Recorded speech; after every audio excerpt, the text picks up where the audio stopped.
blood of our ancestors. The wind that gave our grandfather his first breath also received his last sigh. The wind also gives our children the spirit of life. Will you teach your children that the earth is our mother? What befalls the earth befalls all the children of the earth.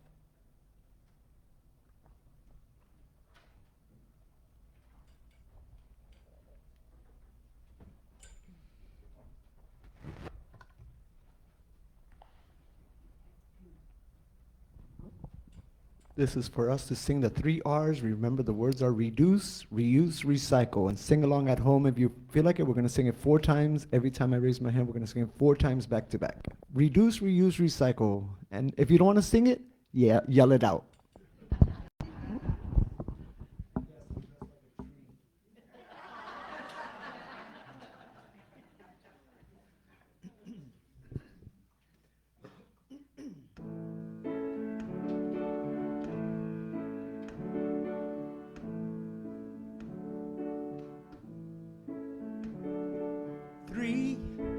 It's a magic number. Yes, it is. It's a magic number. Because 2 times 3 is 6, and 3 times 6 is 18, and the 18th letter in the alphabet is R. Yeah, we got 3 R's we're gonna talk about today. We're gonna learn to reduce, reuse, recycle. Reduce, reuse, recycle. Reduce, reuse, recycle. Reduce, reuse, recycle. Well, if you're going to the market to buy some juice, you gotta bring your own bag and learn to reduce your waste. You gotta learn to reduce. And if your brother or your sister's got some cool clothes, you gotta try them on before you buy some more of those. Reuse. Reuse. And if the first 2 R's don't work out and you gotta make it trash, don't throw it out. Recycle. You gotta learn to recycle. We gotta learn to reduce, reuse, recycle. Reduce, reuse, recycle. Reduce, reuse, recycle. Reduce, reuse, recycle. Because 3, it's a magic number. Yes, it is. It's a magic number. Because 2 times 3 is 6, and 3 times 6 is 18, and 18 is the alphabet is R. We got 3 R's we're gonna talk about today. We gotta learn to reduce, reuse, recycle. Reduce, reuse, recycle. Reduce, reuse, recycle. Reduce, reuse, recycle.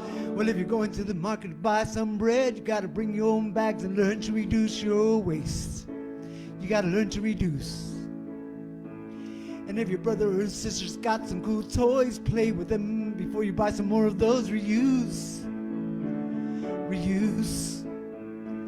And if the first 2 R's don't work out, you gotta make some trash and throw it out. Recycle. You gotta learn to recycle. You gotta learn to reduce, reuse, recycle.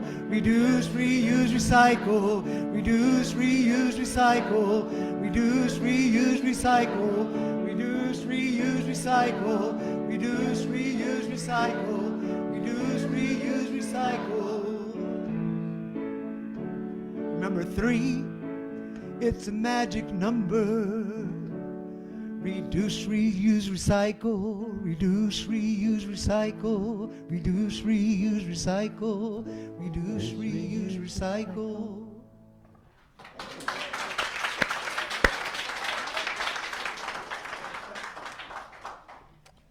Our reading today is from an article called Don't Overlook Faith in Climate Action by Simran Jeet Singh from the online publication Religious News Service. Caring for our environment is something we can all gather around. Our species has been destroying one of the most precious gifts we've been given. Our behavior has a particularly detrimental impact for the most vulnerable among us.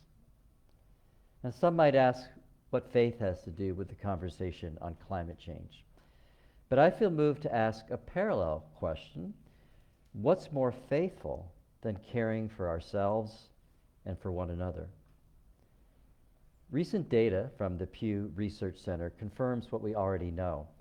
Highly religious Americans are less likely to express concern about the warming environment, and climate change is often a taboo issue. These perspectives do not come as a surprise to those of us who have been paying attention to the conversation on climate. In many ways, religious communities and perspectives are a barrier to climate action. However, there is some positive movement and an opportunity in this regard too. Pew's data shows that most religious Americans also feel a sense of stewardship toward our environment and consider the earth as sacred. This information may come as a surprise to some, especially when we look at behaviors. But it helps us understand some of the trends in the world of climate justice. For instance, we are now seeing people of faith leverage their faith traditions to drive action. More and more organizations are emerging, such as Young Evangelicals for Climate Action, Green Muslims, and Dayenu, to address climate change in a way we haven't seen previously. These are people and communities of faith drawing from their own religious and spiritual traditions to engage in climate action. In some ways, the issue of climate change and how we come together to solve it mirrors our rising polarization. It requires that we show up as a collective to have honest, respectful dialogue with those who may see things differently than we do, and that we work together to find a solution. It also requires a lot of hard work behind the scenes and collaboration among many dedicated communities. In the climate crisis, we can see the echoes of how faith communities have come together to advance social change in the past. As leaders gather for the United Nations Climate Change Conference later this year, the 9th of November, the 9th COP on November 30th to December 12th in the United Arab Emirates, our leaders would be wise to see how religion and religious actors can also be a part of the solution. As we bring forward new innovative solutions to the climate crisis, let's also remember the significant role faith can play in motivating individuals, groups, and societies to pursue change. The reality is that most religious Americans care about the environment and see it as sacred. The challenge before us is clear. How do we channel this belief into sustained action so that we may all benefit now and into the future? So please rise and body your spirit as we sing together hymn 21, For the Beauty of the Earth.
Hello, everyone. Happy to be celebrating Earth Day with you today.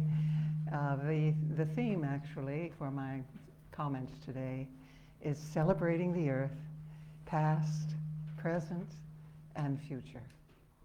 And I guess a lot of you were out celebrating the Earth yesterday, at least I hope you were. I saw Rachel and her family where I went, which was in the Everglades. It was a wonderful day at the Miccosukee village out in the Everglades, and there were just wonderful things to do there. I hope you all found a way to be out in nature and enjoying yourselves. I enjoyed a number of the different things they offered in their Big Mama festival, their Earth being their mother, and they were celebrating Big Mama. One of the things was a film called Path of the Panther. It's a National Geographic film, and it features Betty Osceola, who some of you will remember spoke at our last Earth Day service. She's a Miccosukee tribe leader and gave a beautiful, beautiful presentation to us last year. She was in this film, and you can see it if you want to. It's going to start streaming today on Hulu, if you have Hulu on your service, and then it starts screening on the 28th on Disney Plus, and I think there may be a place online also that you can find it, but I do urge you to watch it. It tells the story of the struggle of the Florida panther to survive and to find more territory, because panthers require a huge amount of territory. And it's a very inspiring story, so I do urge you to watch that. I'd like to talk a little bit about the very first Earth Day, which occurred in 1970. There was a senator from Wisconsin, Gaylord Nelson, who actually helped to organize that. He had been inspired, as a lot of Americans were, to do something about our environment when there was a huge, massive oil spill in Santa Barbara, California, that raised everyone's awareness of what we were doing to our environment.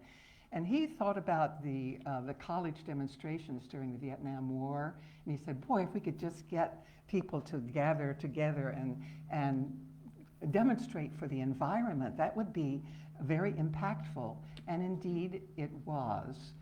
There were they estimate 20 million Americans who came out to demonstrate on the first Earth Day.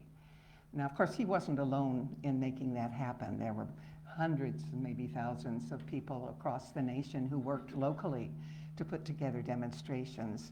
And one of those people was our very own Joyce Ramey. And Joyce likes to tell the story of how they organized the first Earth Day where she was at the University of Minnesota. So I'm sure that celebrating Earth Days is very special, Joyce. I wish you could be here with us. A lot of this concern, this environmental concern, developed as a result of a book, The Silent Spring. Most of you, I think, are familiar with it, by Rachel Carson. And so I'd like to begin my remarks today with a quote from her book. And I will read that. We stand now where two roads diverge, but unlike the roads in Robert Frost's familiar poem, they are not equally fair. The road we have long been traveling is deceptively easy, a smooth superhighway on which we progress with great speed, but at its end lies disaster. The other fork of the road, the one less traveled by, offers our last, our only chance to reach a destination that assures preservation of the earth. End quote. Now, Silent Spring was written in 1962. That's over 60 years ago. And although the environmental movement has certainly grown significantly since then, we are still traveling on that superhighway built and maintained by the fossil fuel industry. And clearly, if we continue to want to truly celebrate the earth, we have to look for those roads less traveled by. And I'd like to begin that search not by looking ahead, but looking behind us to explore the lessons from the past.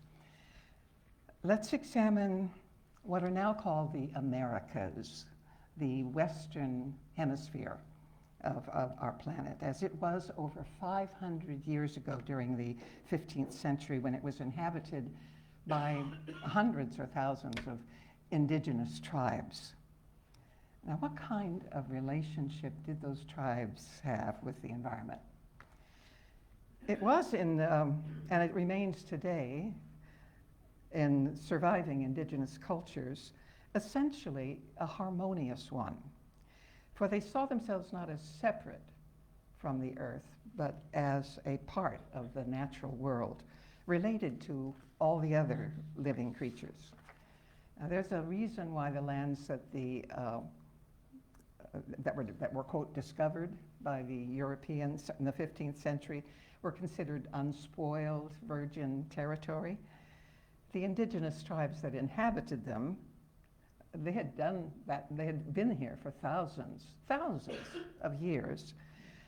These tribes understood, respected, and bonded spiritually with the land that sustained them. Earlier this year, and a few of us, and I'm afraid far too few of us, participated in a course of study called Being a Good Neighbor. It was developed by 4 of our Southwest UU congregations in conjunction with a local Miccosukee tribe leader, the Reverend Houston Cypress. And for most of us, what we discovered about the early history of our country was both a revelation and truly shocking. We learned, for example, about the doctrine of discovery. Now, you may have read recently in the newspapers about Pope Francis rejecting or disavowing what is known as the doctrine of discovery. Now, these were 15th century papal bulls or decrees made by the Pope, which basically were used as legal and moral justifications for dispossessing indigenous nations of their land in order to colonize it. And according to this doctrine, discovery of lands previously unknown to Europeans gave the discovering nation title to that land against all other European nations. The nation discovering that land had the sole right of acquiring the soil from the natives and establishing settlements upon the land. In our coursework, we also learned that the well-regulated militias referenced in the Second Amendment to the Bill of Rights were formed by settlers for their protection. However, when they wished to acquire land that was occupied by the native tribes, the settlers would organize under the guidance of the colony or governor, state leadership, and they would force the tribes to move westward. And if a tribe refused to move, they would execute them. And in some places, they would receive a bounty from the government by submitting the native scalps. And they were paid more for the scalp of a male than for a female scalp, and even less, of course, for a child's scalp. Toward the end of that Being a Good Neighbor course of study, we were asked to write a land acknowledgement, a statement which recognizes that this land that we live on, was the rightful home of the indigenous tribes who originally occupied it. And I've asked Carol Heilsberg to share with us the land acknowledgement that she wrote. Carol?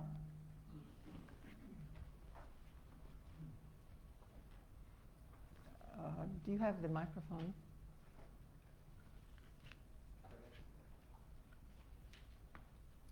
Thank you. There we go, it's on. When I was a child, is that on? Oh. Yeah, it's on. Hold closer to your mouth. When I was a child, I spake as a child, I understood as a child, I thought as a child. But when I became a man, I put away childish things. 1 Corinthians chapter 13, verse 11. When I was growing up and receiving my education, I believed everything I was taught about our nation's history.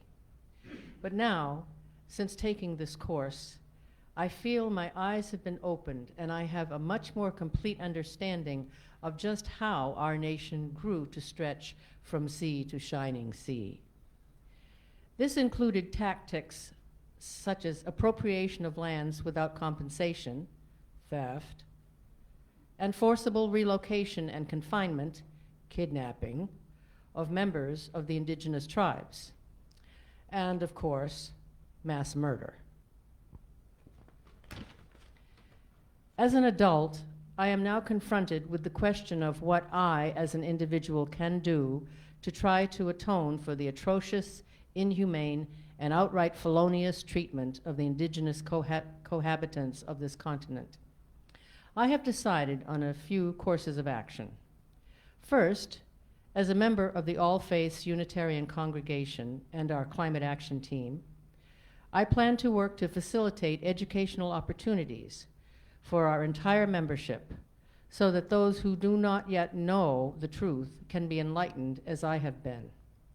Second, I intend to examine the historical curriculum currently taught in our local school system to determine what, if any, improvements and clarifications should and could be made. Third, I will keep my eyes and ears open for political actions, local, state, even national, that I can join and support to push for acknowledgement and redress of this nation's past and ongoing wrongs towards our indigenous population. I want to be proud of my country, but it will take some work. Thank you.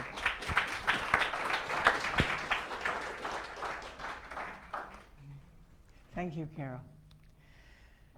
Well, it's really not hard to understand why these history lessons aren't being taught in school. Clearly, the settler colonialists didn't consider non-white human beings as endowed by their creator with the right to life, liberty, and the pursuit of happiness, nor were they part of our founders' plan of liberty and justice for all. How we treated the indigenous tribes and the enslaved Africans in our country is not that different from how we treat the land itself. We have used it, abused it, polluted it, and in some ways we are now destroying it. Industrial agriculture is destroying the fertility of our soils. Climate change is killing our forests. Overdevelopment is displacing and endangering our wildlife. Which brings us to the present. If we indeed want to celebrate the earth today, what do we need to do? Well, I don't think it will surprise any of you to hear me say that we must fundamentally alter our understanding of the impact that our lifestyles are having on this planet. Climate change is not some problem to be solved by future generations. In the 2015 Paris Accord, virtually all the nations of the world agreed to limit global warming to 1.5 degrees centigrade Last month, a report from the International Panel on Climate Change warned us that we're likely to reach that level, 1.5 degrees centigrade, during the first half of the 2030s.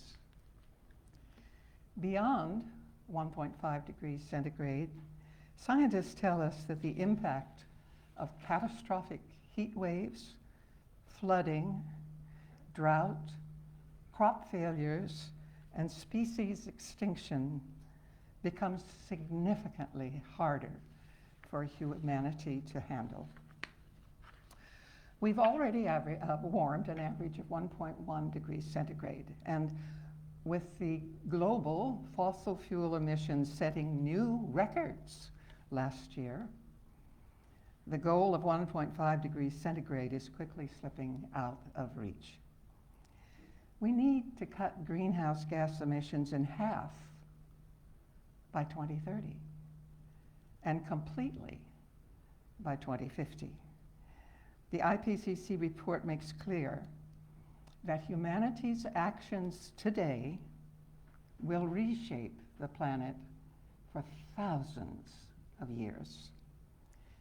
It's up to humanity. That's us. Now, to determine what we end up with. Which brings us to an exploration of how we will celebrate Earth Day in the future. Let's talk about 2030. It's only 7 years from now. We have 7 years to cut our use of greenhouse gases in half. On a personal level, that means things like making your next car an electric one, shifting to solar power for your home, your church, your business, and promoting a shift to clean energy in your local community. It means purchasing locally grown food whenever possible, frequenting thrift shops, reducing waste of all kinds, including wasted electricity, by powering down your laptop when you're not using it, or unplugging electronics that are not in use. Believe it or not, they're still consuming electricity. And most importantly, as consumers, we have to demand that the companies that we spend our dollars with are also finding ways to cut their greenhouse gas usage in half by 2030. As citizens, we must demand that our elected officials do the same with our government policies and functions. We are actually all in this together. None of us are, not involved in this. It's a problem that we all face together, and we have to work together to create that future world worthy of celebration. In 2030, we will celebrate the world's 60th Earth Day. I have 3 great grandchildren. They're just toddlers now, but in 2030 they'll be 13, 11, and 9. Still children, yes, but old enough to understand that their parents, grandparents, and great-grandparents have caused the problems to this precious place that we all call home. I know we didn't intentionally mean to do any of this. I certainly know that I didn't, and it was a shock to me to wake up and realize how I have lived my life has had such profound impact on how my great-grandchildren will live theirs. It's a constant reminder every time I look at their beautiful pictures of what is my legacy? What am I leaving them? We were, most of us, oblivious to the consequences of how we have lived our lives.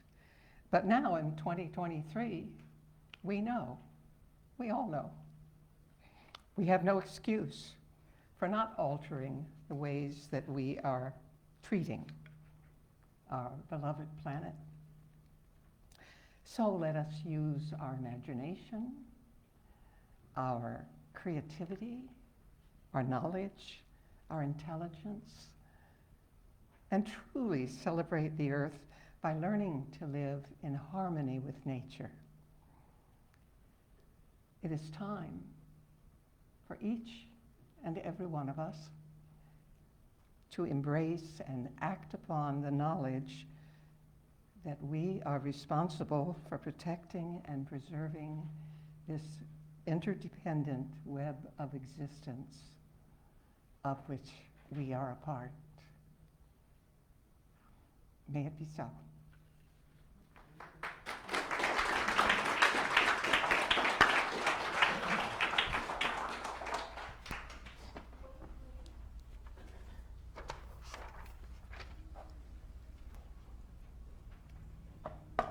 Joan, thank you for those inspiring words.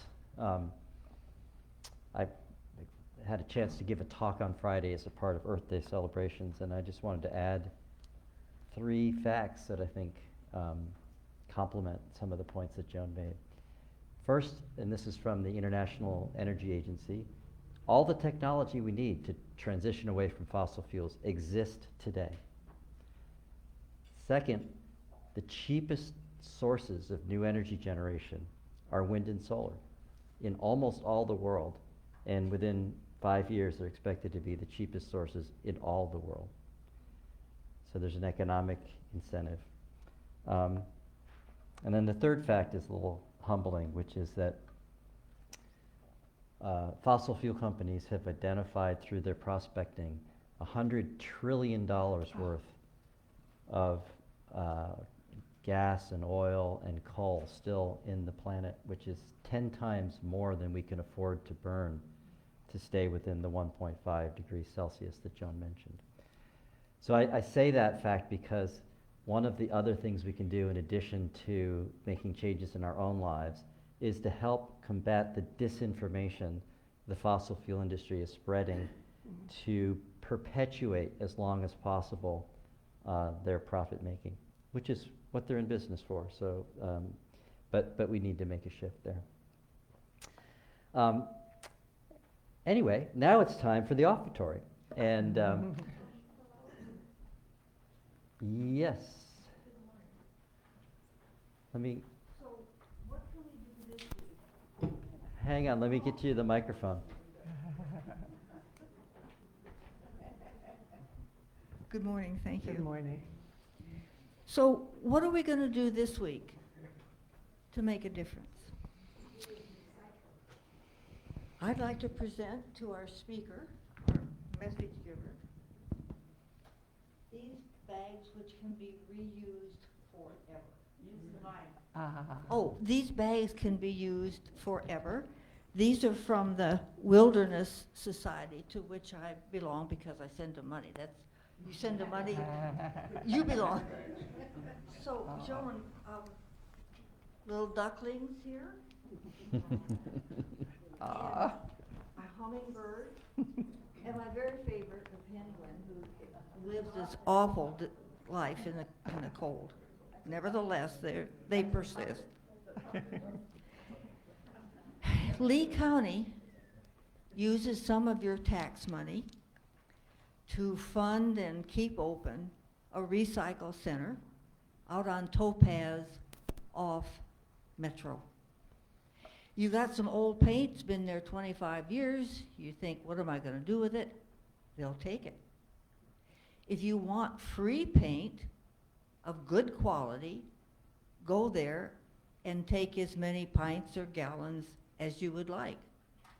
It's all there, paid for already by the money you've given the county. I went out there. I've been out there several times, we're friends. And they have this wonderful bag that I can use when I go shopping or whatever. Ways to reduce, it says here. Reduce your own waste stream and refuge, reuse, repair, repurpose, rot, and reimagine. This is fun. And I leave it in my car, and when I go in, I do not say, oh, I left it in the car. I'll just use these plastic bags you've got here. Well, those plastic bags end up blowing down the street and into the trees. They are an abomination to our community. So if you would make a pledge to yourself that when you next go to your favorite grocery store, for $1 or so, they'll sell you as many of these bags as you want, and then you will never use the plastic ones again. So, I was once a Girl Scout. So this is a Girl Scout. I pledge at least once I pledge at least one to use a non-plastic bag To use a non-plastic bag provided by a store. provided by a store. So there. Hear, hear.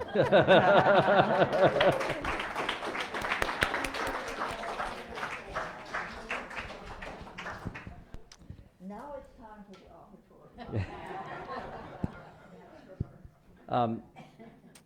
Reverend CJ started a tradition that I came to appreciate and am attempting to perpetuate.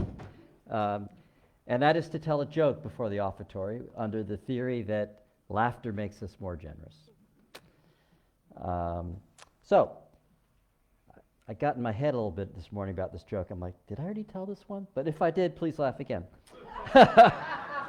A climate scientist and a climate change denier walked into a bar. The denier says, "Bartender, show me your strongest whiskey."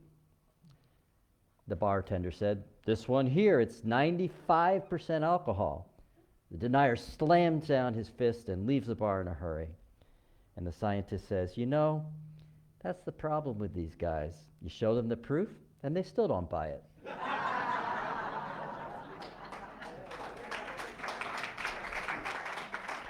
We appreciate your generous donations, which support our dedicated staff, beautiful facilities, inspiring services, interesting activities, and social outreach at Allface.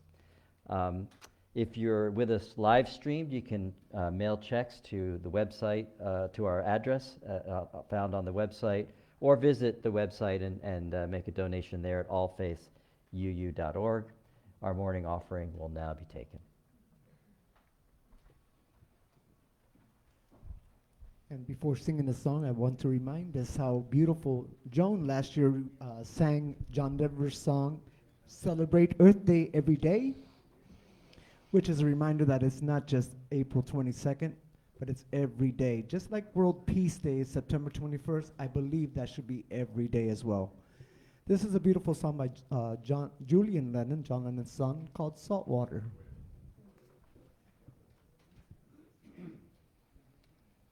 Sharon.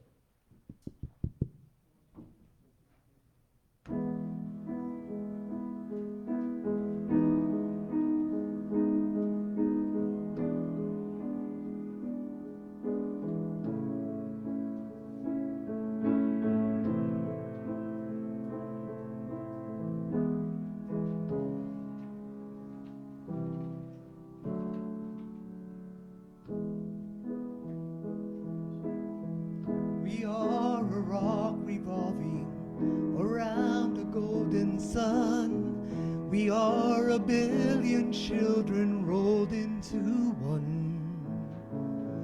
So when I hear about the hole in the sky, salt water wells in my eyes. We climb the highest mountain, we'll make the desert bloom. We're so ingenious we can walk on the moon. But when I hear of how the forests have died, salt water wells in my eyes. I have lived for love,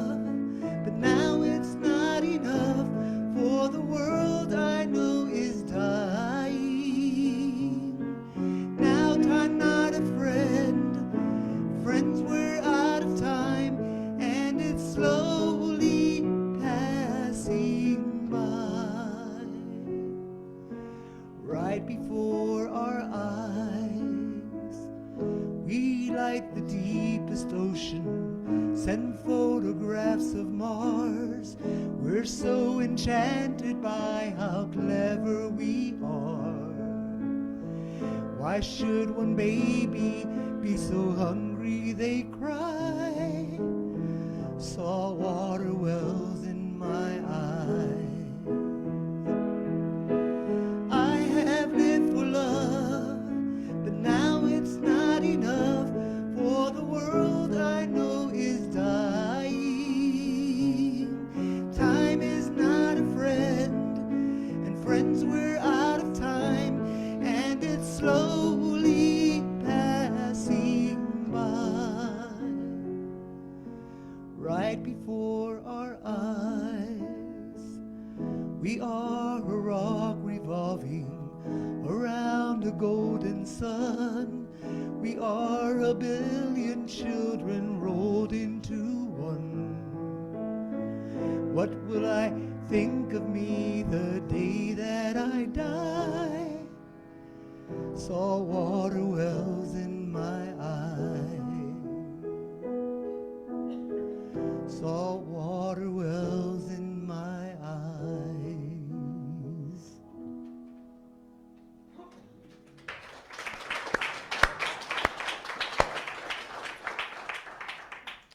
Our closing words are from Pope Francis, a prayer for our earth. All-powerful God, or goddess, source, if you prefer, you are present in the whole universe and in the smallest of your creatures. You embrace with your tenderness all that exists. Pour out upon us the power of your love that we may protect life and beauty. Fill us with peace that we may live as brothers and sisters, harming no one. O God of the poor, help us to rescue the abandoned and forgotten of this earth, so precious in your eyes. Bring healing to our lives, that we may protect the world and not prey on it, that we may sow beauty, not pollution and destruction. Touch the hearts of those who look only for gain at the expense of the poorest and the earth. Teach us to discover the worth of each thing, to be filled with awe and contemplation, to recognize that we are profoundly united with every creature as we journey towards your infinite light. We thank you for being with us each day. Encourage us, we pray, in our struggle for justice, love, and peace. Our closing hymn is in your hymnal for everyone to sing. Hymn number 308, The Blessings of the Earth and Sky. 308.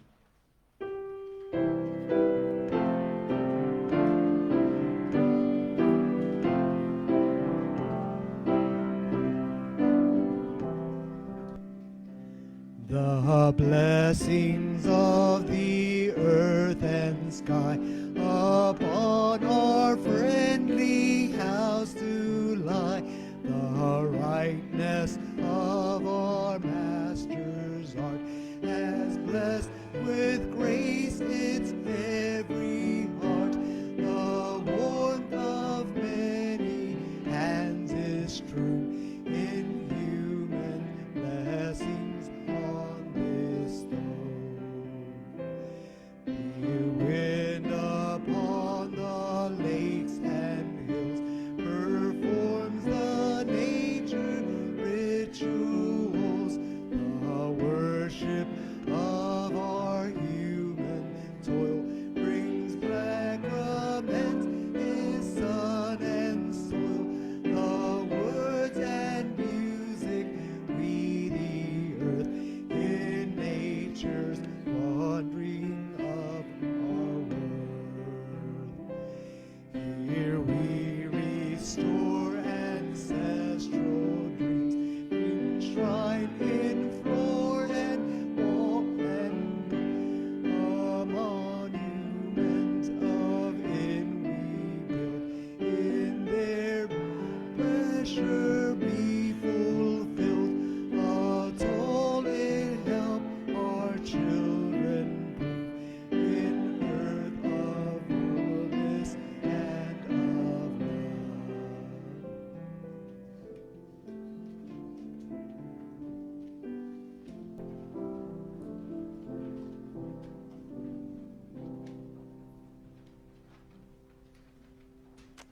We thank Joan Marshall for her inspiring message. We thank Carlos for our inspiring music. Thank you to Sharon on camera, and shout out to all of you watching. Thanks to Ed on sound, Ed Elrod, Joe Gayton, our sexton, Joyce Schaefer for our beautiful flowers here today. Nicole Racine and Frank Geltner for taking care of us with hospitality and our friendly greeters. And thanks to all of you for your presence and for your commitment to making the world a cleaner, better place. It's good to be connected in whatever way we can. Now let's, as I call Louis up to extinguish the flame, let's recite the closing words in unison. We extinguish this flame, but not the light of truth, the warmth of community, or the fire of commitment. These we carry in our hearts and out into the world. Please join us for coffee, especially new folks. We'd love to get to meet you and relax together. Thanks.